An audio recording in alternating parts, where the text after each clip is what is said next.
आज हम जानेंगे कि जैसे अक्सर ये देखा जाता है कि जब हम प्रॉपर केस टेकिंग लेते हैं और उस पेशेंट का और जब सिमिलिमम एक मेडिसिन सेलेक्शन करके हम उसको प्रिस्क्राइब करते हैं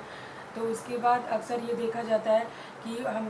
कई सारी बीमारियां जो हैं उभर के वापस आ जाती हैं जो पहले ऐसा नहीं है कि जो वो था नहीं, वो पहले उनका सब मतलब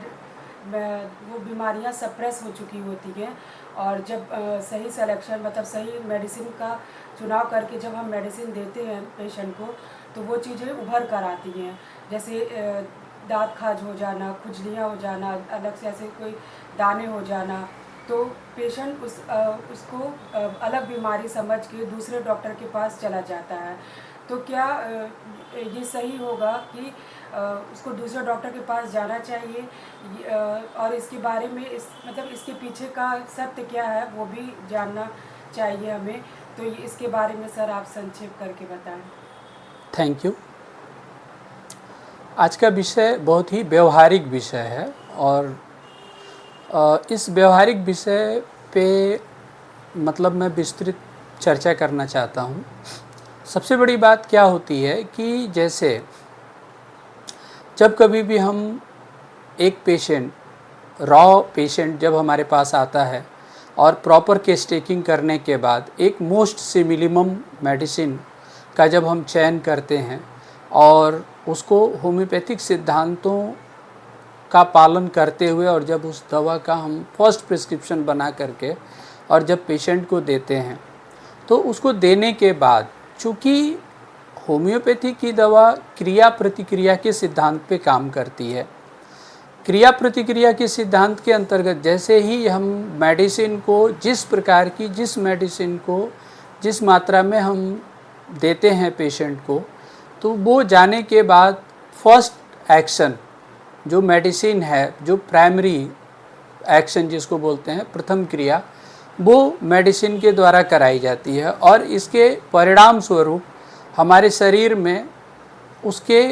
सेकेंडरी एक्शन जो प्राइमरी एक्शन दवा के द्वारा होता है उसके अगेंस्ट में सेकेंडरी एक्शन होता है। अक्सर हम देखते हैं कि जैसे तमाम सारी चीज़ें जैसे आम जनमानस में छोटी छोटी चीज़ें होती रहती, जैसे बुखार हुआ, सर्दी हुआ, जुकाम हुआ या छोटे छोटे खाज खुजलियाँ हुई, दाने हुए या इस तरह की जो भी चीज़ें होती हैं उसको लोग क्या करते हैं कि जैसे कुछ घरेलू उपचार कर लेते हैं, कुछ मेडिकल स्टोर्स पे जा कर के और मेडिसिन्स को लेकर के उसको सप्रेस करने का काम करते हैं। और ये जो सप्रेस डिजीजेज होते हैं वो अल्टीमेटली लेयर बाय लेयर करके एक सीट ऑफ डिजीज़ पूरे शरीर में बना देती हैं जो एक कॉम्प्लेक्स फॉर्म में शरीर के अंदर सुप्तावस्था के रूप में पड़ी रहती है। जैसे ही कोई स्टिमुलेशन यानी कि किसी दवा के द्वारा जैसे ही उसको एक उत्तेजना मिलती है तो वो जो भी सुप्तावस्था में या दबी चीज़ें होती हैं वो उभर के सामने आ जाती हैं और जब वो जैसे ही उभर के सामने आती हैं तो वो एक नए रूप में आती हैं। चूँकि रोगी जो अपने किसी अन्य बीमारी के उपचार हेतु आपके पास आया हुआ होता है उसको ये लगता है कि ये कुछ एक नई चीज़, ये तो हमने चिकित्सक से कहा नहीं था या इस पे चिकित्सक से हमारी चर्चा नहीं हुई थी, अर्थात ये कुछ एक नया चीज़ है, एक नई बीमारी है। और कई बार लोग या तो अपने डॉक्टर को कांटेक्ट कर लेते हैं और कई बार ऐसा भी देखा जाता है कि लोग अपने चिकित्सक को कांटेक्ट न करके किसी अन्यत्र चिकित्सक के पास चले जाते हैं और उसको एक अन्यत्र बीमारी समझ करके और एक चिकित्सा कराने लगते हैं, जो कि पूर्णतया गलत है। क्योंकि जैसे ही जब दवा दी जाती है और दवा देने के बाद जो दबी बीमारियां उभर के सामने आती हैं, डॉक्टर केंट ने कहा कि the old suppress symptom must return, there is hope it is road to cure. अगर कोई भी दबी पुरानी बीमारी है उसे निश्चित ही वापस आना चाहिए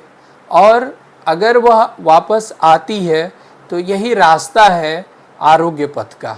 यानी आरोग्य पथ पे जाने का मार्ग ही यही है। क्योंकि घर में चोर रख करके हम घर की रखवारी नहीं कर सकते।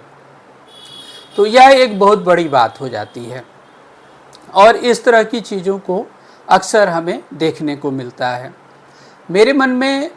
इस बिंदु पर वीडियो बनाने के पीछे एक विचार इसलिए भी आया कि अभी कुछ दिन पहले एक पेशेंट जिसका पाइल्स, ब्लीडिंग पाइल्स था और जिसका ट्रीटमेंट चल रहा था, दवा देने के बाद देखा गया कि उस पेशेंट को एक्जिमा, उसके डॉर्सम ऑफ हैंड्स पे और अन्य जगहों पे एक्जिमा उभर के आ गया। एक्जिमा आने के बाद वह समझ नहीं पाया और वो अपने एक स्किन स्पेशलिस्ट डॉक्टर से दिखा करके और वहाँ से उन्होंने कुछ मेडिसिन्स और कुछ ऑइंटमेंट वगैरह, मलहम वगैरह ले करके और उस पर लगाया। फिर भी इतना सारा चीज़ करने के बावजूद भी वो एक्जिमा ठीक नहीं हुआ, अंदर सप्रेशन नहीं हुआ उसका दोबारा से, और वो एक्सपोज्ड वे में आया। फिर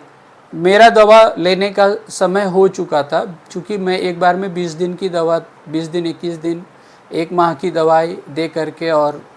नेक्स्ट फॉलोअप के लिए बुलाता हूँ।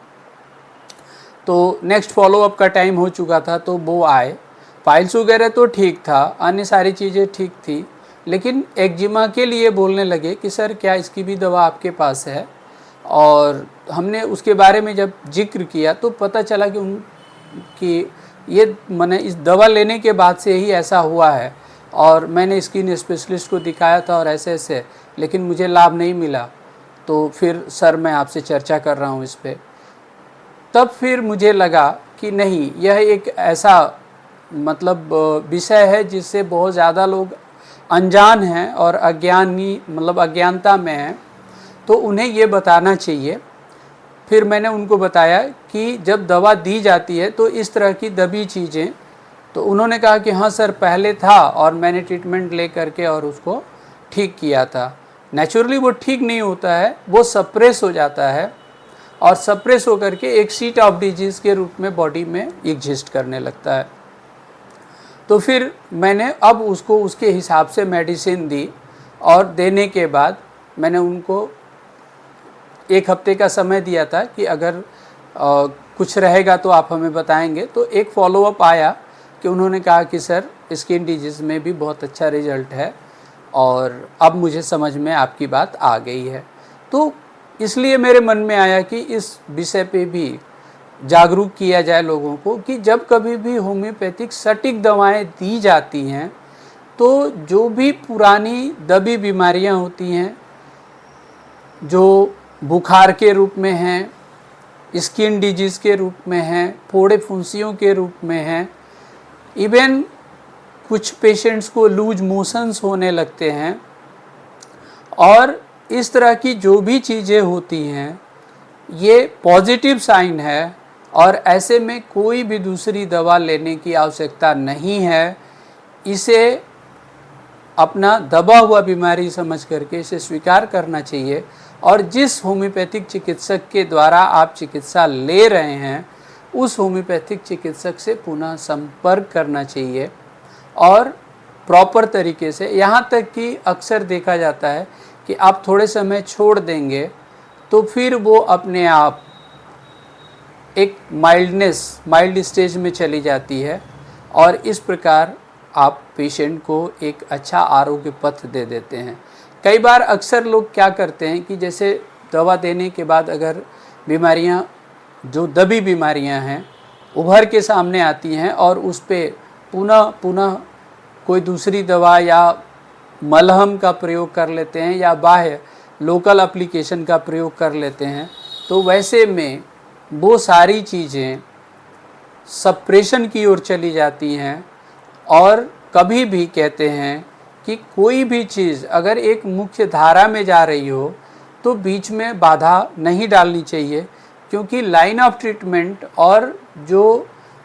पाथ ऑफ क्योर है वो सभी बाधित हो जाता है, जो एक प्रकार से बहुत ही जटिल बाधा पैदा करती है। आज का मूल विषय यही है, और मुझे पूरा विश्वास है